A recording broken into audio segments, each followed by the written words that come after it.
Everyone, this is the third lecture of the vectors. पिछले 2 lecture में cover करा चुकी हूँ। उन 2 लेक्चर्स को अगर नहीं देखा है तो एक बार जाके देख लेना।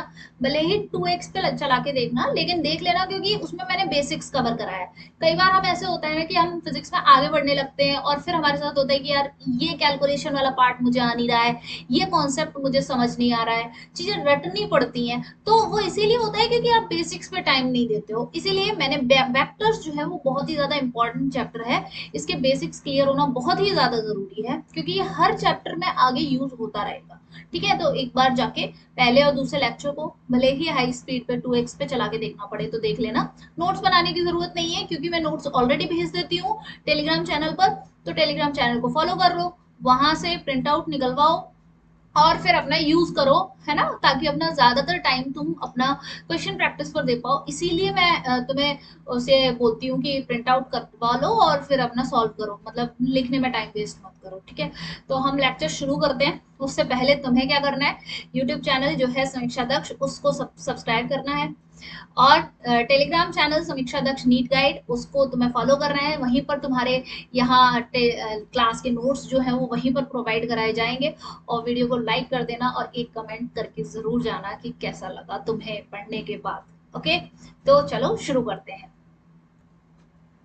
तो मैं आज इस क्लास में तुम्हें स्टार्ट करने वाली हूँ resolution of vector along 3 dimensions, यानी कि 2 डायमेंशंस के अलोंग। हम पिछले वाले लेक्चर में पढ़ चुके थे 2 डायमेंशंस के अलोंग, जैसे कि एक्स एक्सिस और वाई एक्सिस, इसके अलोंग हमने देख लिया था। तो एक बार उसे थोड़ा सा रिवाइज कर लेते हैं फिर से, कि मैंने जब 2 डायमेंशंस के अलोंग बताया था, जैसे मैंने कहा कि ये 2 डायमेंशंस हैं, ये वाई एक्सिस हो गई और उसके बाद ये एक्स एक्सिस हो गई। ओके, तो हमारा एक वेक्टर है, मान लेते हैं कि ये हमारा वेक्टर है। अब मैंने कल क्या बताया था, मैंने बताया था कि दिस इज द एंगल, मान लो कि ये थीटा एंगल बना रहा है इसके साथ एक्स एक्सिस के साथ। ये एक्स एक्सिस है, ये वाई एक्सिस है। तो एक्स एक्सिस है, वाई एक्सिस है और ये हमारा वेक्टर है ए वेक्टर।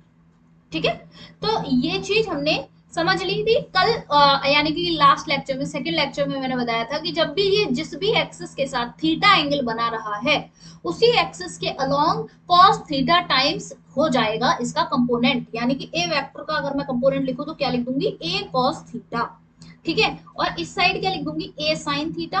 ठीक है, तो ये हम इस साइड लिख देंगे। लेकिन अगर मैं कहूं कि ये ए sin थीटा वाली बात ना करें, ठीक है, तो मैंने कहा कि अगर ये वाई एक्सिस के साथ मान लेते हैं गामा एंगल बना रहा है, कितना एंगल बना रहा है, गामा एंगल बना रहा है, तो ए का ये जो ए वेक्टर है इसका वाई एक्सिस के अलोंग कितना कंपोनेंट लिखेंगे, अगर गामा के टर्म्स में लिखना तो हम लिख देंगे कि ए कॉस गामा। ठीक है, इस तरह से लिख देंगे हम। तो मैंने यहाँ पे गामा एंगल यूज कर लिया है, तो बस कोई भी एंगल यूज करें उसी हिसाब से हम लिख देंगे। तो अभी ये ए कॉस थीटा क्या था, ये एक्स एक्सिस के अलोंग कंपोनेंट था, तो मैंने क्या लिख दिया, ए एक्स। ये क्या था, वाई एक्सिस के अलोंग कंपोनेंट है, तो ए कॉस गामा, तो मैंने लिख दिया कि ये हमारा वाई एक्सिस के अलोंग है। तो ए एक्स क्या था, component of a vector along x axis. ठीक है ना, यही तो हम, और वो भी क्या है, मैग्नीट्यूड लिखा है, अभी सिर्फ मैग्नीट्यूड, डायरेक्शन वाइज नहीं, सिर्फ और सिर्फ मैग्नीट्यूड। तो हम लिख सकते हैं कि magnitude of component of a vector along x axis is A x. उसी तरह से हम लिख देंगे कि ए वाई क्या है, कि magnitude of component of a vector along Y axis. Clear है ना इतनी बात, तो ये चीज समझ गए। ए एक्स क्या था हमारा, ए कॉस थीटा, ए वाई ए कॉस गामा। ये जस्ट एक एग्जांपल के लिए टू डायमेंशंस के अलोंग किया मैंने। अब मैं तुम्हें बताऊंगी कि 3 डायमेंशंस के अलोंग हम कैसे करेंगे। ये तो 2 डायमेंशंस के अलोंग था, तो 3 डायमेंशंस के अलोंग अगर हम करते हैं तो फिर हमें क्या चाहिए, 3 डायमेंशंस ड्रॉ करनी पड़ेंगी। ठीक है, एक डायमेंशन ये हो गई, दूसरी डायमेंशन ये हो गई एक्स एक्सिस, और फिर तीसरी डायमेंशन ये हो गई वाई एक्सिस। ठीक है, इतनी चीज क्लियर दिख रही है। अच्छा चलो, इसको पहले ऐसे ड्रॉ ना करके हम फिर से ड्रॉ करते हैं, ऐसे वाई एक्सिस, एक्स एक्सिस और जेड एक्सिस। ठीक है, तो ये मेरा हो गया एक्स एक्सिस, ये हो गया वाई एक्सिस और ये हो गया जेड एक्सिस। और मेरा एक वेक्टर है जो कि क्या है, ये है इस तरह से वेक्टर एक। ठीक है, ये वेक्टर जो है वेक्टर ए मान लेते हैं, मैं इसका नाम दे देती हूँ vector A, this is the vector A. ये वेक्टर ए एक्स एक्सिस के साथ अल्फा एंगल बना रहा है, ठीक है, वाई एक्सिस के साथ बीटा एंगल बना रहा है, और जेड एक्सिस के साथ, जेड एक्सिस के साथ कैसे, यहां से देखो, ध्यान से देखो मैंने कहां से शुरू किया है, यहाँ वेक्टर से लेकर फिर जेड एक्सिस तक लेके आएंगे, तो ये जेड एक्सिस के साथ गामा एंगल बना रहा है। पिछला वाला भूल जाओ कि ऐसा ऐसा कुछ भी फिक्स नहीं है कि मैंने यहाँ पे गामा ले लिया या गामा ले लिया तो वाई एक्सिस के साथ बनाया जाने वाले एंगल का नाम सिर्फ गामा ही बोलेंगे हम, ऐसा नहीं है। यहाँ पे मैंने माना था तो लिख दिया, ठीक है, लेकिन अब तुम्हें ये पढ़ना है, ठीक है ना, तो एक्स एक्सिस के साथ अल्फा एंगल बन रहा है, वाई एक्सिस के साथ बीटा एंगल बन रहा है, और जेड एक्सिस के साथ गामा एंगल बन रहा है। क्लियर है इतनी बात, ठीक है। तो अभी मैं कहूं कि इसका एक्स एक्सिस के अलोंग जो कंपोनेंट होगा वो मैं क्या लिख सकती हूँ, ए एक्स, यानी कि ऐसे करके ये आ गया ए एक्स। ऐसे ही यहाँ पर मैं अगर वाई एक्सिस के अलोंग लिखूं तो क्या लिख सकती हूँ, ए वाई। ऐसे ही जेड एक्सिस के अलोंग लिखूं तो क्या लिख सकती हूँ, ए जेड। तो what is A X, A X is the magnitude of component of a vector along the x axis। ऐसे ही magnitude of component of a vector along the y axis, ठीक है। az क्या है, az is the magnitude of component of a vector along z axis। Clear है इतनी बात, ये मैंने बोल दी है, तुम भूल जाओ तो ये बात लिख लेना, ठीक है, मैं लिख नहीं रही हूँ यहाँ पर। तो अब देखो तुम ax को क्या लिख सकते हो, ax को क्या लिख सकते हो, a cos अल्फा, ऐसे लिख सकते हो बिल्कुल, क्योंकि ये जो ए है वेक्टर, यानी कि मैं अभी सिर्फ इस ए वेक्टर का मैग्नीट्यूड ही कंसीडर कर रही हूँ।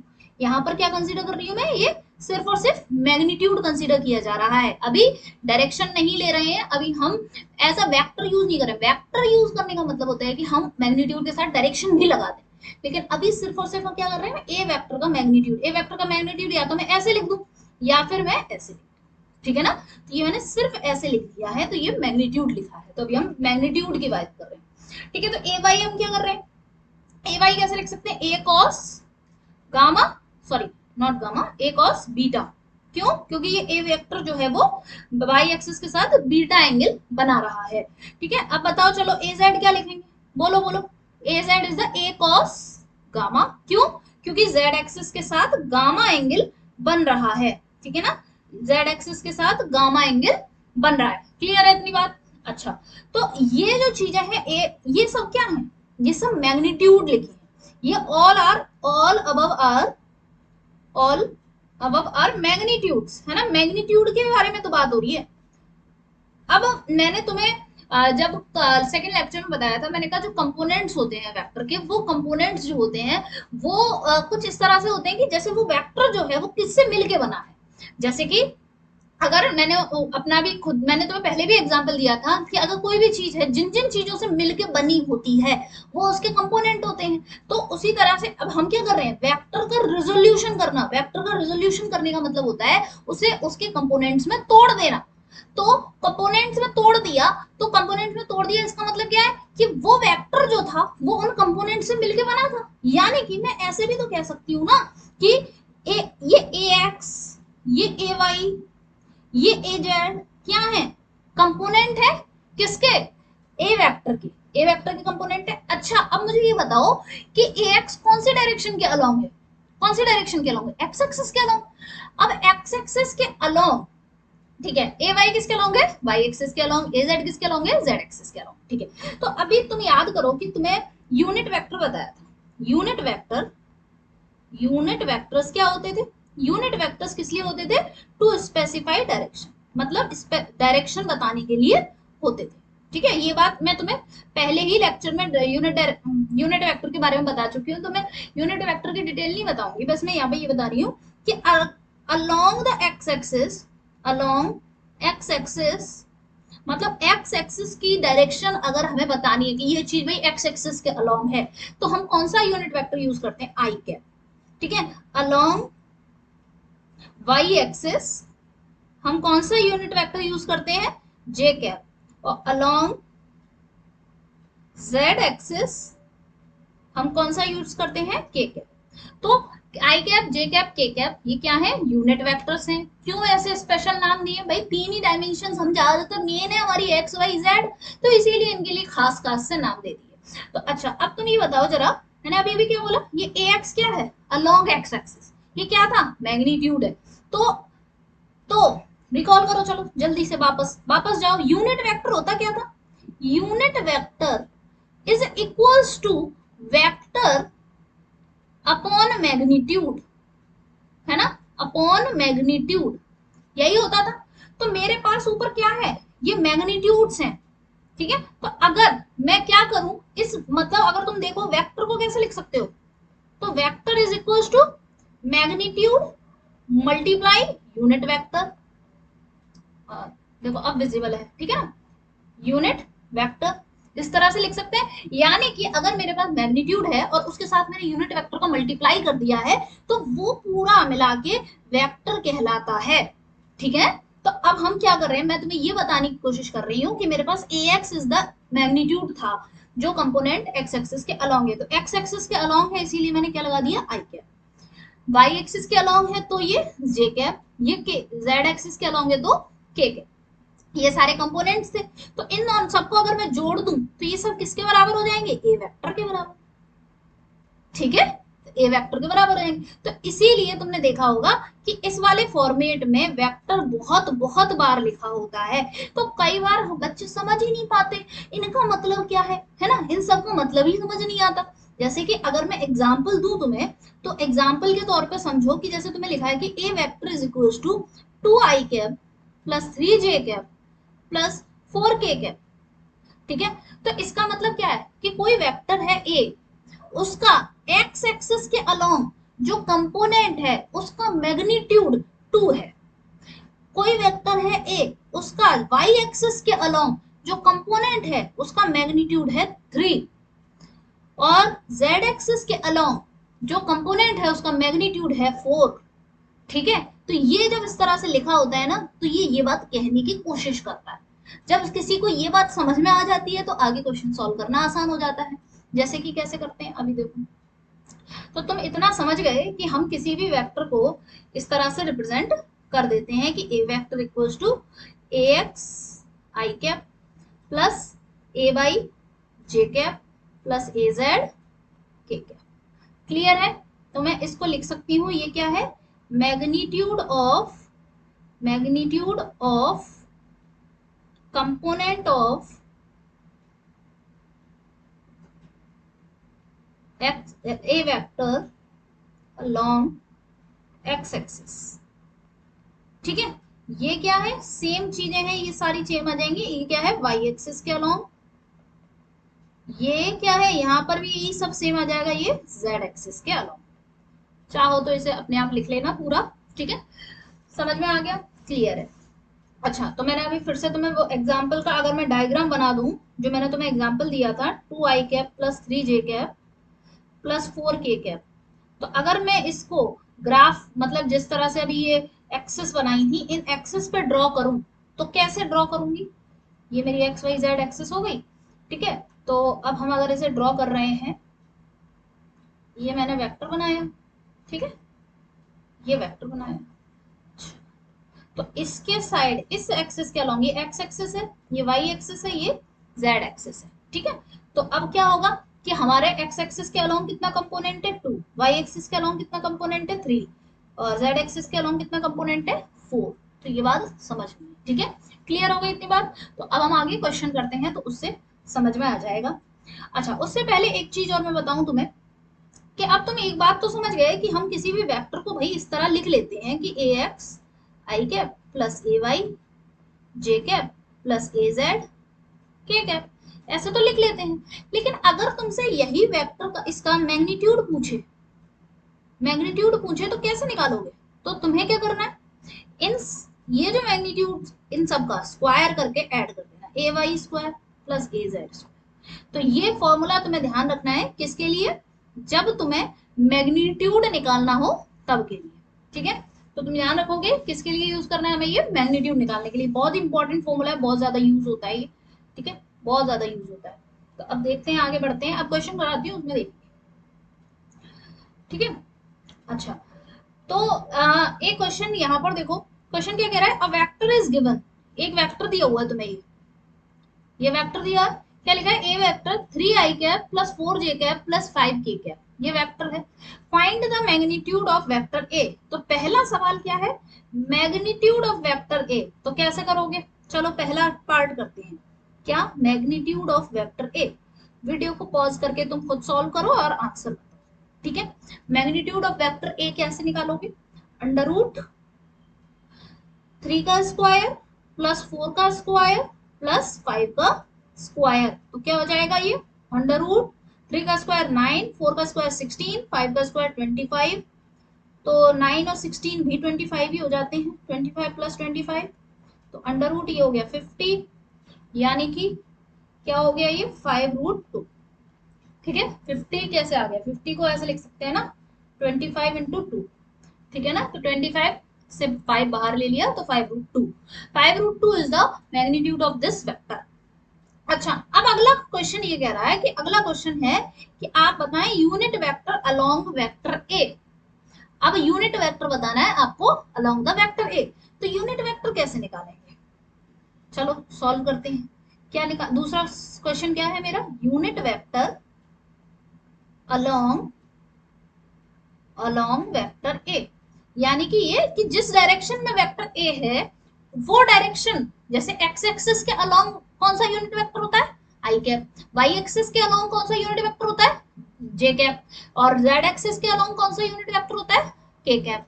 तो ये तीन एक्सिस तो फिक्स होती है ना, एक्सिस भी तो अपने आप में एक डायरेक्शन ही बता रही होती है ना, तो ये तो फिक्स होती है। लेकिन अभी मैंने कहा कि ए वेक्टर है, इस ए वेक्टर के अलोंग बताओ यूनिट वेक्टर, तो कैसे निकालते हैं हम यूनिट वेक्टर को, यूनिट वेक्टर क्या होता है, तो हम यूनिट वेक्टर कैसे लिखेंगे, ए कैप, ऐसे ही तो लिख लेंगे। फिर कैसे लिखेंगे, ए वेक्टर अपॉन ए वेक्टर का मैग्नीट्यूड। तो ए वेक्टर क्या दे रखा है मुझे, 3i cap plus 4j cap plus 5k cap upon इसका मैग्नीट्यूड अभी अभी निकाला है 5√2, तो ये क्या हो गया, this is the unit vector along A vector. Clear है इतनी बात, ठीक है। अब तीसरा पार्ट क्या कह रहा है, angles made by vector A with coordinate axis, ये क्या है, यानी कि ये कह रहा है कि जो ये वेक्टर ए था, जैसे कि मैं अगर इस फिगर में वापस जाऊं, इस फिगर में, तो ये जो वेक्टर ए था, ये एक्स एक्सिस के साथ, वाई एक्सिस के साथ और जेड एक्सिस के साथ जो एंगल बना रहा है, मतलब अल्फा बीटा गामा, जो ये एंगल बना रहा है, इन एंगल को बताओ। तो कैसे बताओगे, कहीं कुछ क्लू दिख रहा है तुम्हें, इस स्क्रीन पे जितना भी दिख रहा है पार्ट, उसमें कुछ क्लू दिख रहा है, कहां से एंगल निकाल सकते हैं, यहां से एंगल निकाल सकते हैं, यानी कि ये अल्फा, ये बीटा, ये गामा एंगल निकालते हैं तो हम हमेशा या तो साइन के टर्म्स में, कॉस के टर्म्स में, या टेन के टर्म्स में, इन्हीं के टर्म्स में तो एंगल निकालते हैं। तो अल्फा बीटा गामा यहीं से निकाल सकते हैं। तो मुझे ये चाहिए, मतलब एंगल पूछा है तो मैं अल्फा निकालने के लिए, यानी कि मेरा अप्रोच रहना चाहिए मैं कॉस फाई निकालू, सॉरी कॉस अल्फा निकालू। अल्फा निकालने का मतलब ये है कि मेरे को कॉस अल्फा निकालना है, तो cos alpha equals to A X upon A, ठीक है। तो चलो वापस आ जाओ, कैसे निकालोगे अब,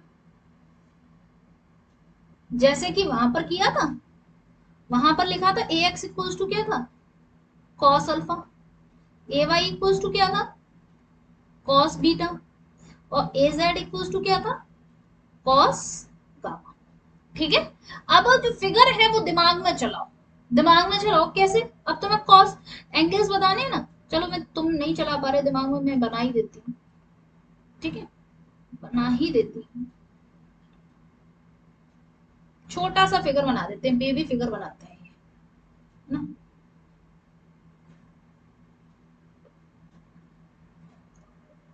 ये वेक्टर हो गया हमारा, उसके बाद इधर की तरफ हमारा क्या हो गया, ए एक्स, ये हो गया मेरा ए एक्स, इधर हो गया ए वाई, इधर आ गया ये ए जेड, ठीक, इधर इसके साथ ये अल्फा एंगल, ये बीटा एंगल, और ये पूरा गामा एंगल, ठीक है, विजिबल है ना पूरा।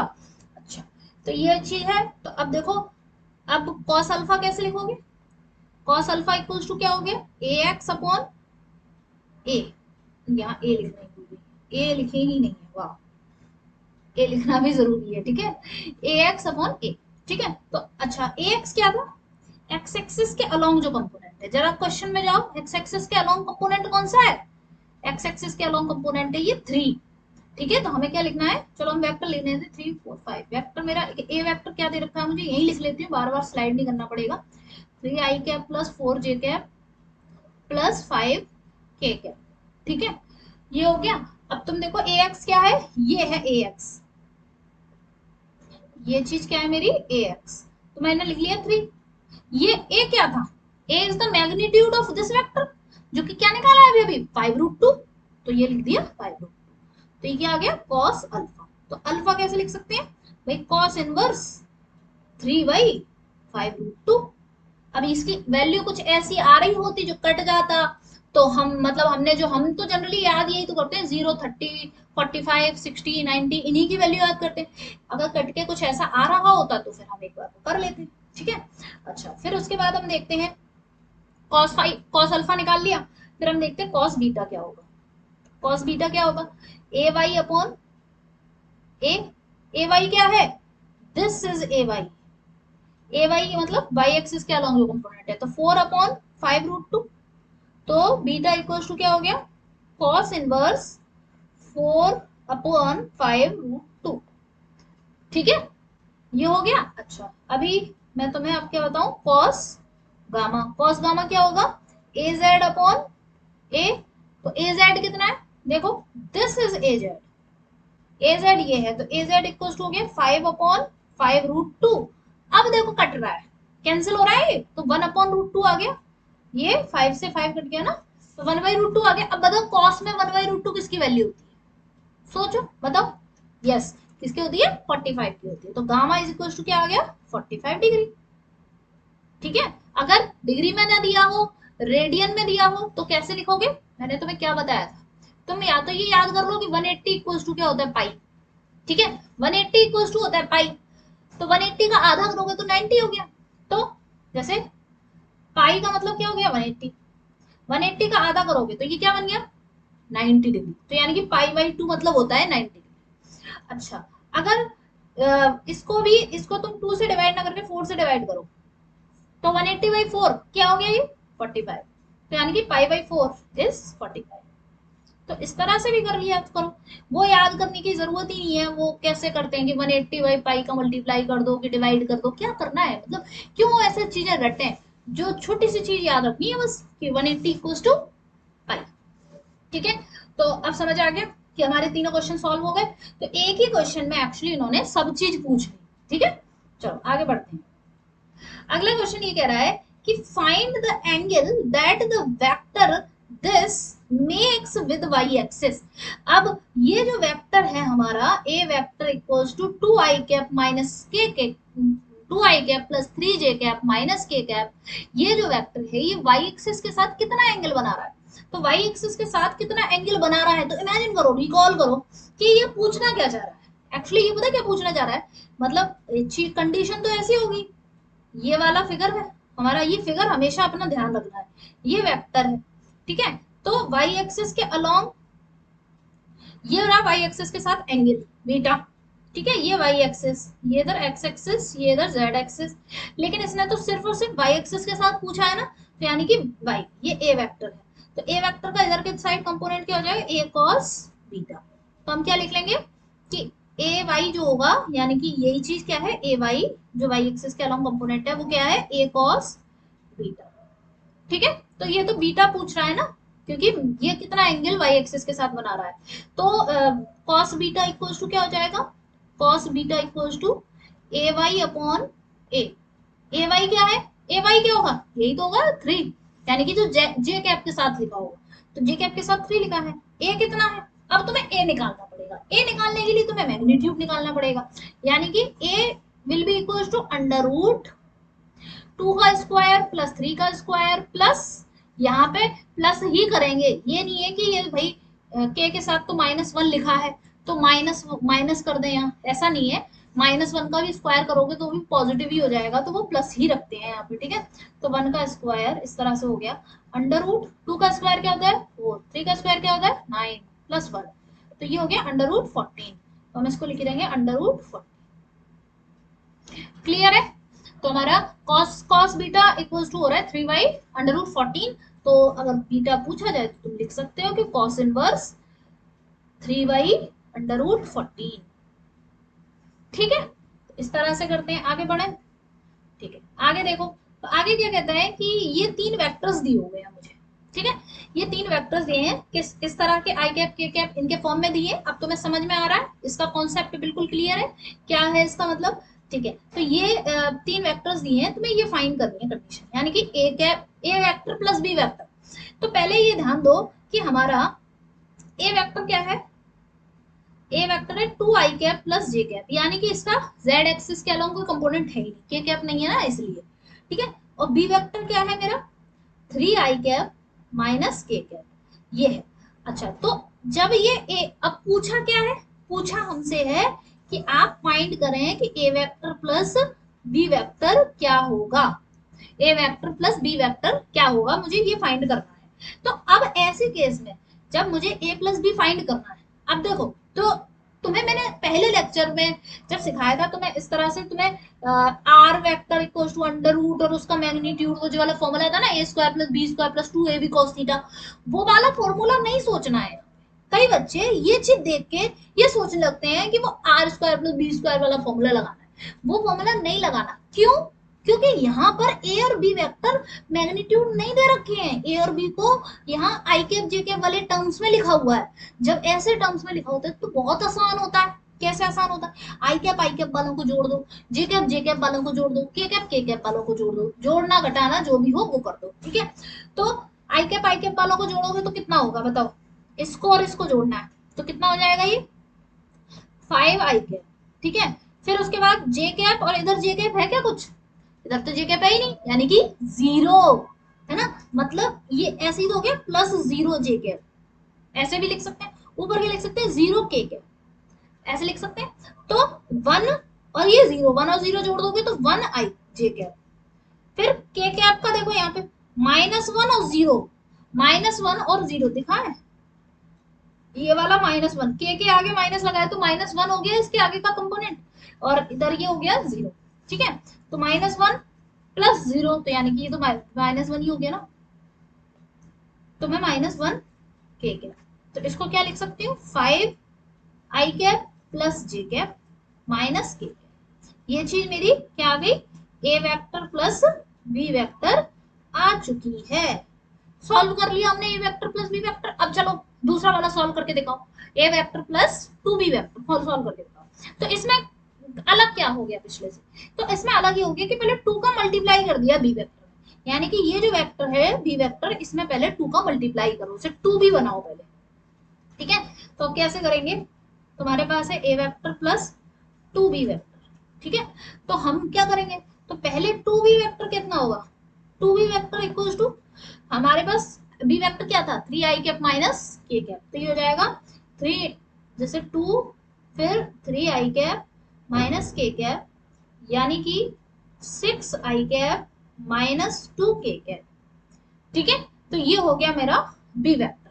क्लियर, अच्छा सॉरी 2b वेक्टर हो गया। तो अब मैं कहूँ कि मुझे बताओ चलो ए वेक्टर प्लस 2b वेक्टर कितना होगा, तो अब तुम्हारा टारगेट पता क्या होना चाहिए, ये जो ए वेक्टर, ठीक है, तो इसमें इसको जोड़ो तो देखो इस 2 के साथ तुम्हें ये 6 जोड़ना है। ठीक, तो चलो जोड़ो, कितना हो गया 6 आई कैप।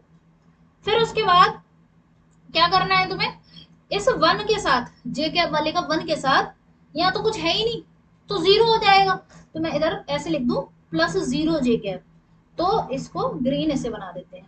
ठीक है, तो 1 के साथ 0 जुड़ेगा, तो यानी कि +1 जे कैप प्लस, अब के कैप के साथ क्या होगा, अब कौन से कलर का लें, किसी और कलर का ले लेते हैं हाइलाइटर। ठीक है, अब के कैप यानी कि इसका तो 0 है, और इधर के कैप के आगे क्या है -2, तो 0 प्लस -2, तो कितना हो गया -2 के कैप। तो इसको हम लिख सकते हैं 8 आई कैप प्लस जे कैप -2 के कैप। क्लियर, तो this is the answer for, मतलब ऐसे बॉक्स नहीं, तो ये हमारा आंसर हो गया ए वेक्टर प्लस 2b वेक्टर। तो तुम इसे फाइंड कर लोगे, अब ये बताओ इसे फाइंड कर लोगे, तो मैं ये तुम्हारे लिए होमवर्क छोड़ दूं, इसको सिंपल है, क्या करना है 2 का मल्टीप्लाई करना है ना, बी में 2 का मल्टीप्लाई करना है, और सी वाले वेक्टर में 3 का मल्टीप्लाई करना है। नहीं कर पाओगे, नहीं करके दिखाऊं, चलो देखो, ए vector -2b vector +3c vector, ठीक है, ये करना है। तो पहले लिख लो जरा, ए वेक्टर कितना है मेरा, ए वेक्टर कितना दिया था, 2 + 2i + j, है ना, 2i + j कैप। उसके बाद बी वेक्टर कितना दिया हुआ था, 3i - k कैप। और सी वेक्टर हमारा है 6i - 2k, 6i cap -2k cap, ये दिया हुआ है। अब तुम एक बात बताओ, कभी भी इस तरह की 3 वाली चीज होती है तो ऑब्वियसली मैंने तुम्हें पहले भी बोला था कि तुम पहले डील तो कोई 2 के साथ करोगे ना, फिर तीसरे वाले के साथ करोगे, ठीक है। तो अब हम क्या करेंगे, हम ऐसे कर लेते हैं कि अब देखो पहले तो तुम्हें यहाँ से 2b बनाना पड़ेगा। 2b वेक्टर क्या होगा, 2b वेक्टर क्या हो जाएगा, ये 6i कैप -2k कैप। ऐसे ही 3c क्या हो जाएगा, 3c वेक्टर इक्वल हो जाएगा 6 3 जा 18 आई कैप -3 2 जा 6 k कैप। क्लियर है। तो अब क्या करोगे, इन दोनों को पहले जोड़ दो और फिर इसमें से घटा दो, ठीक है। तो कैसे होगा, अब देखो सबसे पहले तुम्हें करना पड़ेगा 2b वेक्टर, वो भी कैसा है, नेगेटिव का है, ठीक है, प्लस 3c वेक्टर, ऐसे करके ये वाली चीज। यहाँ पे ना साइन का बहुत ध्यान रखना है, माइनस का साइन किसके साथ है, इसके साथ। तो माइनस, ये देखो ये जो अभी निकला है ये माइनस, ये निकला है प्लस का 2b वेक्टर। तो अब मैं कहूँ कि माइनस का 2b वेक्टर कैसे हो जाएगा, माइनस का 2b वेक्टर हो जाएगा 6i कैप माइनस का 6i कैप प्लस का 2k कैप, ठीक है। तो अब तुम्हारे पास कोई काम नहीं है, बस इन दोनों को देखो। ये मेरा तरीका था, तुम्हें अगर ये कॉम्प्लिकेट लग रहा है तो फिर ऐसे भी कर सकते हो, तुम माइनस करके कर लो, इस चीज को इसमें से माइनस कर लो, ऐसे करके भी कर सकते हो। मैंने क्या किया, इस माइनस को इस वेक्टर के अंदर ही इंक्लूड कर दिया, इसके अंदर ही इंक्लूड कर दिया। अब आराम से सब जोड़ना ही, कुछ घटाना वटाना नहीं है, ठीक है।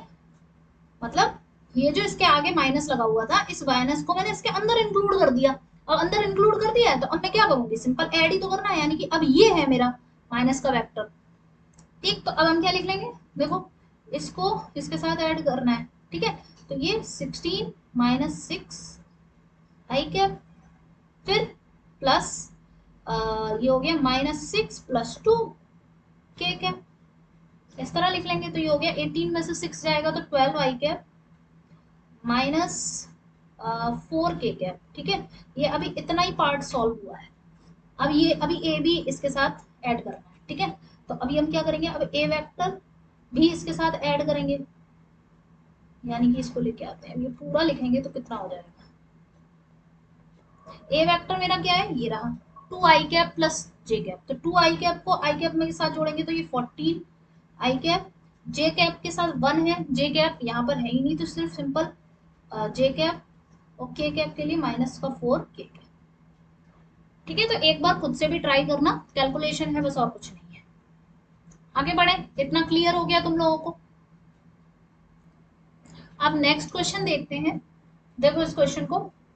ये क्वेश्चन क्या कह रहा है, ए वेक्टर और बी वेक्टर, दो वेक्टर्स दे रखे हैं, देन फाइंड द मैग्नीट्यूड। भाई क्या दे रखा है, मैग्नीट्यूड। पहले तो तुम दोनों का मैग्नीट्यूड निकालोगे, ठीक। फिर तुम्हें बताने direction of A plus B vector with X axis. तो पता है तुम्हारे पास काम कितने हैं, इसमें काम है कि तुम पहले तो ए वेक्टर का मैग्नीट्यूड निकालो, बी वेक्टर का मैग्नीट्यूड निकालो, ठीक है।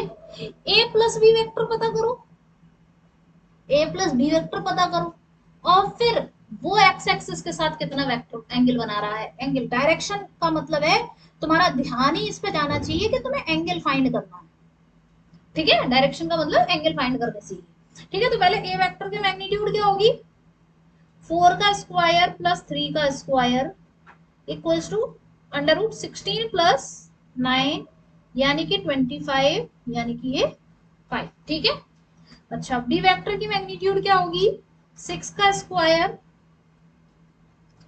प्लस 8 का स्क्वायर इक्वल्स टू 6 6 जा 36, 8 का स्क्वायर मतलब 64, यानी कि ये 100, और यानी कि ये 10, ठीक।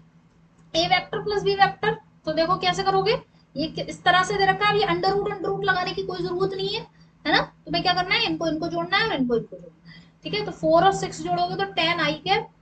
अब माइनस के 3 में 8 जोड़ोगे तो क्या है, ये -3 + 8, तो ऑब्वियसली 8 में से 3 हमें दिखाई नहीं, माइनस का 3 प्लस 8, ये सिचुएशन थी ना, तो 8 में से 3 घटाना ही तो पड़ेगा, तो ये हो जाएगा प्लस का 5 जे। तो ये A vector, A plus V vector मैंने निकाल लिया। अब ये एक्स एक्सिस के साथ कितना एंगल बना रहा है, ये क्वेश्चन पूछ रहा है। तो अब फिर से वही बात कि एक्स एक्सिस के साथ कितना एंगल बना रहा है, तो वही बात है ना कि ये कोई वेक्टर होगा। ये A vector plus B vector, मान लो मैं इसको सी वेक्टर नाम दे देती हूँ, तो ये मैंने सी वेक्टर बना दिया।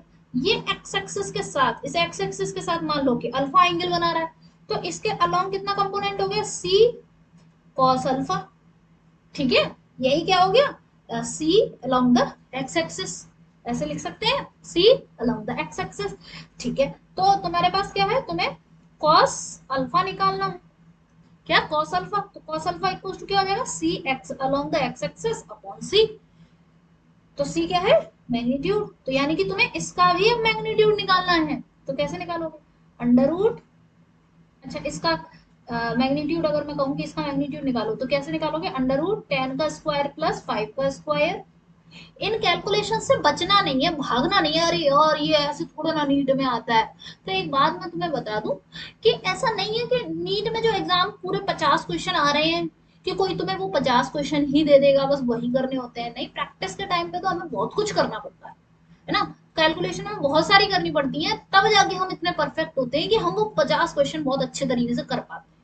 ठीक है, तो इस कैलकुलेशन से इतना भागना नहीं है कि ये वाले ऐसे क्वेश्चन थोड़े ना नीट में आते हैं, ये क्यों ही करवा रही है, ये क्वेश्चन मैं इसलिए करवा रही हूँ ताकि बेसिक कॉन्सेप्ट मजबूत हो तुम्हारा।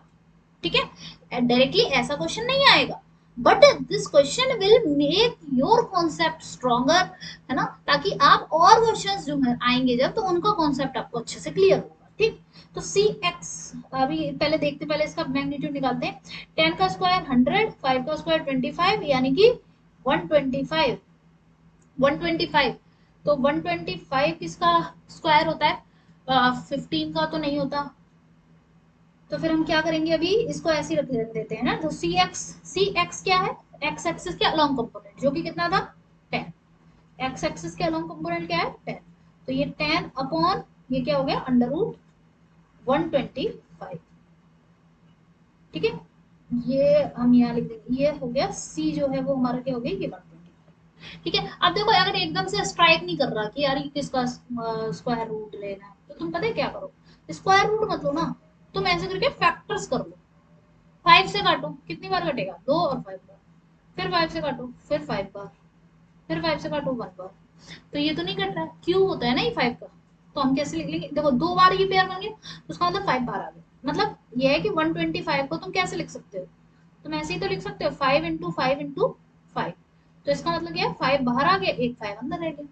ठीक है, तो हम क्या लिख देंगे इसको, 10/5 रूट 5, ये कट जाएगा, तो 2 अपॉन अंडर रूट 5।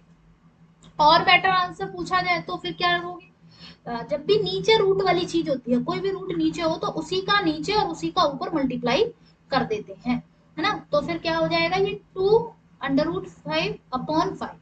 इस तरीके से भी आंसर्स हम लिख सकते हैं। ये मैं डिफरेंट डिफरेंट आंसर्स लिख रही हूँ, ये कैलकुलेशन वाली चीज है कि ये जो कैलकुलेशन कैसे सीखते हैं। तो 2/5 को हम क्या लिख सकते हैं, 2.4 इंटू रूट 5, मतलब मोस्ट पॉसिबल जितने भी आंसर्स हो सकते हैं मैंने सब लिख दिए। अच्छा, अब एक और क्वेश्चन है कि अ ट्रक ट्रैवलिंग ड्यू नॉर्थ, एक ट्रक जो है वो नॉर्थ की तरफ चल रहा है 20 मीटर पर सेकंड की स्पीड से, और फिर वो वेस्ट की तरफ टर्न मार लेता है, और वही सेम स्पीड रहती है।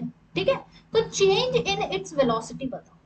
तो यानी कि हुआ क्या, पहले नॉर्थ की तरफ, ऊपर की तरफ ऐसे, तो ये नॉर्थ की तरफ चल रहा था, फिर ये वेस्ट की तरफ टर्न कर लेता है, तो हम वेस्ट की तरफ वेक्टर इसको ऐसे बनाएंगे। तुम ऐसे नहीं सोचोगे कि अरे नॉर्थ की तरफ जा रहा था फिर वेस्ट ऐसे, अरे चलो ठीक है, होते वक्त तो ऐसे ही हो रहा होगा, लेकिन मैंने तुम्हें बताया था ना, इस ये वेक्टर सारे एक साथ ही रखते हैं, मतलब इसको इसके साथ ही रखेंगे, है ना।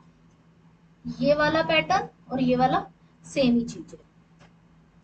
चलो अब इसी पे आ जाते हैं, ये इक्वल वेक्टर बनाने चाहिए कायदे से मुझे, क्यों क्यों बनाने चाहिए इक्वल वेक्टर, क्योंकि मैग्नीट्यूड सेम है ना, सेम स्पीड बोली है। ठीक है, तो ये हो गया हमारा, यहाँ पे ये भी 20 मीटर पर सेकेंड, ये भी 20 मीटर पर सेकेंड। ये हमारी क्या थी, वी इनिशियल, ये क्या थी, वी फाइनल। हमसे क्या पूछा है, change in its velocity. Change जब पूछा जाता है, चेंज इन वेलोसिटी, ये पूछने का मतलब होता है, चेंज पूछने का मतलब होता है final minus initial, V minus minus V final minus initial.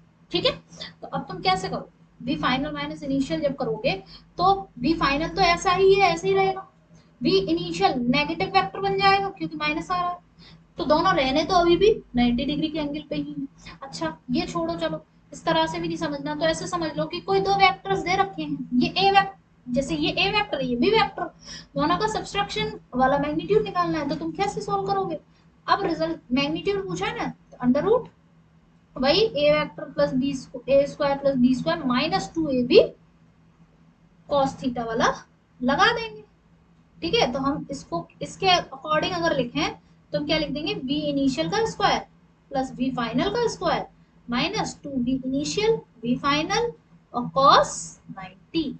cos 90 की वैल्यू 0, ये सब 0 हो गया, तो आंसर तो तुम्हारा वैसे ही इतना आना है। तो एक बात ध्यान रखो, जब भी दो वेक्टर 90 डिग्री के एंगल पे हो तो फिर चाहे वो एडिशन पूछ रहा हो चाहे सब्सट्रैक्शन पूछ रहा हो, ये ए स्क्वायर प्लस बी स्क्वायर लगाओ, सिंपल। ठीक है, तो 20 का स्क्वायर प्लस 20 का स्क्वायर यानी कि 20√2, ये आर बाहर आ गया। ठीक है, 20√2 ये हमारी क्या हो गई है, हाँ चेंज इन वेलोसिटी आ गई। ठीक, तो चलो अब आगे बढ़ते हैं, अगला क्वेश्चन देखते हैं। अब क्वेश्चंस तो खत्म हो गए, नेक्स्ट टॉपिक देखते हैं, पोजीशन वेक्टर। ठीक है, position vector, what is position vector, position vector क्या होता है।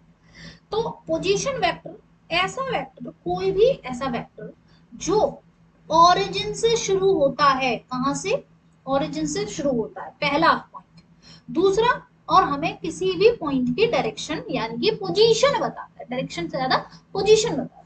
जैसे कि ये मैंने क्या बनाई है, एक्सेस बनाई है, कैसी एक्सेस है, ये एक्स एक्सेस, ये वाई एक्सेस, ये जेड एक्सेस। ठीक है, मान लेते हैं कि ये पॉइंट है कोई, ये पॉइंट है कोई। ठीक है, अच्छा ये पॉइंट, अब ये पॉइंट है तो फिर भाई इसके कोऑर्डिनेट्स भी तो होंगे, कोऑर्डिनेट्स है तो मान लो एक्स वाई और जेड इसके कोऑर्डिनेट्स है। ठीक है, तो अगर मैं इसकी पोजीशन बताऊं, मतलब मेरा वेक्टर अगर इसकी पोजीशन बताए तो वो एक्स ऐसे बना, ठीक है, ऐसे मैंने वेक्टर बना दिए। तो ये कहां से शुरू हो रहा है, देखो कहां से शुरू हो रहा है, ओरिजिन से शुरू हो रहा है, और कहां पे एंड हो रहा है, जहां वो पॉइंट है उसी की पोजीशन बता रहा है। ठीक है, तो अब हम क्या करेंगे कि ये ओरिजिन यहाँ पे ओ नाम दे दिया, यहाँ पे इस पॉइंट को, इस जगह को ए नाम दे दिया, तो पोजीशन वेक्टर क्या हो गया, ओ ए। ये क्या है, पोजीशन वेक्टर क्या है, ये position vector, position vector of point. ठीक है, जो पॉइंट था, ठीक है, उसका पोजीशन वेक्टर, पॉइंट ए कह देते हैं, ए पॉइंट का पोजीशन वेक्टर हो गया क्या, ओ ए। तो कैसे लिखेंगे इसे, इसको लिखेंगे O A vector is equals to X I cap plus Y J cap plus Z K. ठीक है, यानी कि यही कोऑर्डिनेट्स को किस तरह से वेक्टर के फॉर्म में लिखा जाता है, तो ऐसे लिखा जाता है। ठीक है, तो कोऑर्डिनेट हो तो वेक्टर में लिख दो, वेक्टर हो तो कोऑर्डिनेट्स में बना दो, तो इसी तरह से हम लिख लेते हैं। जैसे कि अगर मैं तुम्हें एग्जांपल दे दूं कि कोई पॉइंट होता, उसके कोऑर्डिनेट्स होते ऐसे करके 3,4,5, ये कोऑर्डिनेट होते, तो इसका पोजीशन वेक्टर तुम कैसे लिखते, 3,4 ये होता है, तो इसके पोजीशन वेक्टर तुम ओ ए कैसे लिखते, 3i cap plus 4j cap plus 5।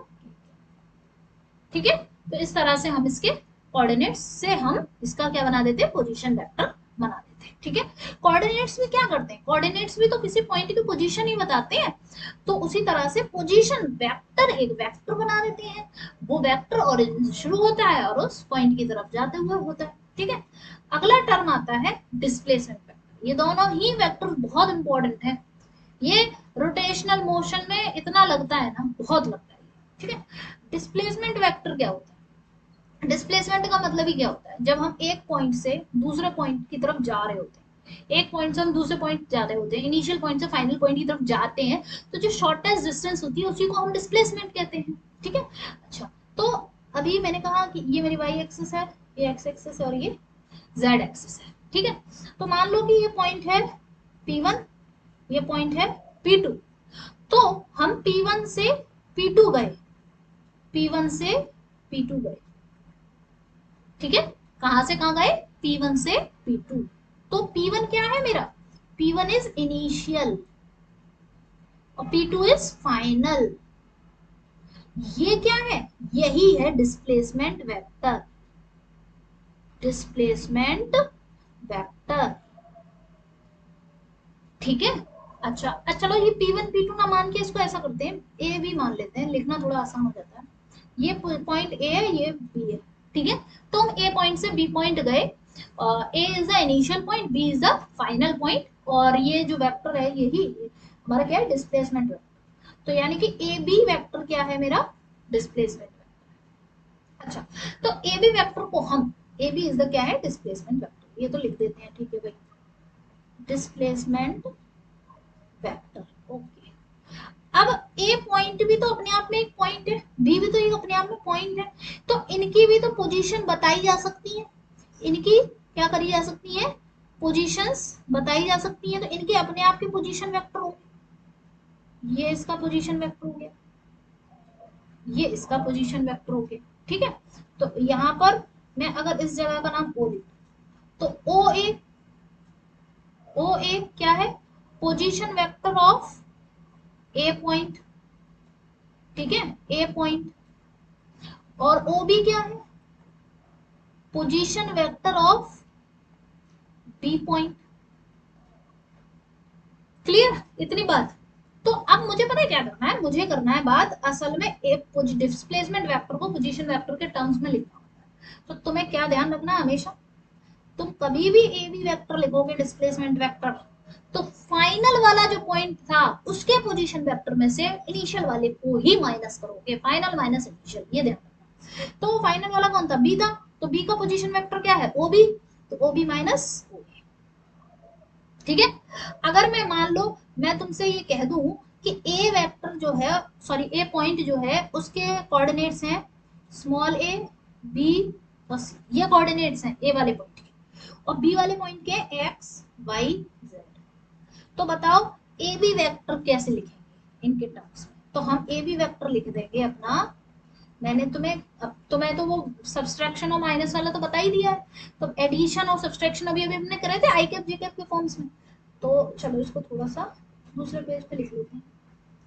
तो मैंने अभी अभी तुम्हें क्या बोला कि ए पॉइंट जो है, ए पॉइंट पे पोजीशंस क्या है, ए बी और सी, ये कोऑर्डिनेट्स हैं ए पॉइंट के, ठीक है, कोऑर्डिनेट्स, और बी पॉइंट के कोऑर्डिनेट्स क्या है, बी पॉइंट के कोऑर्डिनेट्स है एक्स वाई जेड, यही लिखे ना, ठीक है चलो, ठीक है, एक्स वाई जेड।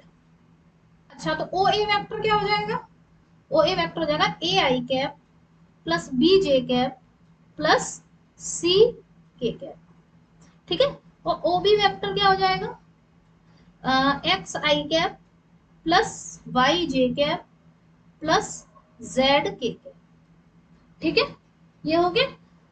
अच्छा, तो एक तो हमारी वाली बात क्लियर होगी। अब मैंने कहा ए बी वेक्टर कैसे लिखोगे, ए बी वेक्टर लिखोगे ओ बी माइनस ओ ए, ये बहुत इंपॉर्टेंट पार्ट है, बहुत इंपॉर्टेंट पार्ट है, इसको लाइटली नहीं लेना है बिल्कुल भी, ठीक है। ए बी वेक्टर क्या हो जाएगा, तो X minus A I cap plus Y minus B J cap plus Z minus C K, clear है इतनी बात। तो ये जो है हमने पढ़ा, ये बहुत ही ज्यादा जरूरी फॉर्मूला हो चुका है, ठीक है, डिस्प्लेसमेंट वेक्टर का। तो आओ अब क्वेश्चन करके दिखा दो, समझ में आ गया है तो क्वेश्चन करके दिखा दो। ए पार्टिकल, एक पार्टिकल है जो मूव कर रहा है पॉइंट ए से पॉइंट बी की तरफ, देखा, पॉइंट ए से पॉइंट बी की तरफ, डिस्प्लेसमेंट वेक्टर बताओ।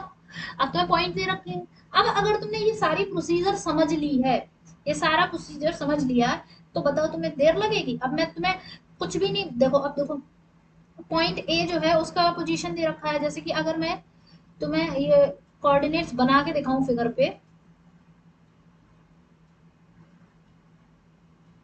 पर हम जब सॉल्व करेंगे तब हम बनाएंगे नहीं, ये नहीं है कि अब हम बना रहे हैं, नहीं, देखो अगर हम सॉल्व करेंगे तो फिर कैसे करेंगे, अभी इस फिगर को भूल जाओ, मैं बाद में बताऊंगी, ठीक है। सॉल्व करेंगे तो डिस्प्लेसमेंट वेक्टर हम कैसे बता देंगे भाई, ए बी वेक्टर बताना है, कहां से कहां जा रहा है, इनिशियल यहां से यहां जा रहा है, ये देखो to, from point A to point B, ऐसे हो, हाँ तो बी पे बाद में पहुंच रहा है, तो बी वाले में से ए वाले को माइनस करना है, तो फोर में से, इस फोर में से वन को माइनस कर दो, क्योंकि ये दोनों एक्स वाले, ये एक्स वाला होता है, ये वाई वाला होता है, ये जेड वाला होता है, ये एक्स है, ये वाई है, ये जेड है, ठीक है। तो फोर में से वन माइनस करना है, तो फोर में से वन गया तो थ्री आई कैप, फिर सिक्स में से टू, तो फोर जे कैप, प्लस नाइन में से थ्री, तो सिक्स के कैप, बस एक लाइन में आ गया आंसर। बताओ कठिन था क्या, नहीं। अब तो चलो तुम्हें समझा देते हैं थोड़ा सा, ठीक है। ये ए वेक्टर हो गया, ये बी वेक्टर पोजीशन वेक्टर हो गया, ठीक है, और ये इनका डिस्प्लेसमेंट वेक्टर हो गया, ये ओ बन गया हमारा, ठीक है। तो ये हमारा क्या हो गया, ए बी वेक्टर, ये ओ ए वेक्टर सब हो गए, ठीक है। तो हम कहाँ से गए, यहाँ से ओ से यहाँ पे गए, बस यही वाली कंडीशन। तो इसी तरह से समझना होता है, यही वाले फिगर अपने माइंड में बनाने होते हैं, और डिस्प्लेसमेंट वेक्टर निकालना बहुत ही आसान काम है, ठीक है। तो बस यही क्वेश्चन था हमारा। बाकी इसके बाद अब मैं तुम्हें स्केलर प्रोडक्ट और वेक्टर प्रोडक्ट पढ़ाऊंगी, यानी कि डॉट प्रोडक्ट और क्रॉस प्रोडक्ट, ठीक है। तो नेक्स्ट लेक्चर में हम उसे कवर करेंगे। तो यहाँ तक तुम्हारे अच्छे से ये डिस्प्लेसमेंट वेक्टर और पोजीशन वेक्टर एक इम्पॉर्टेंट पार्ट है, ये आगे काफी यूज होते हैं, इन पे बेस्ड क्वेश्चंस आते हैं। तो फिर जब आगे बढ़ जाते हो ना, तो तुम फिर ये डिस्प्लेसमेंट वेक्टर का कॉन्सेप्ट इतने डीपली नहीं बताते, यहीं पे समझते हैं बस, ठीक है।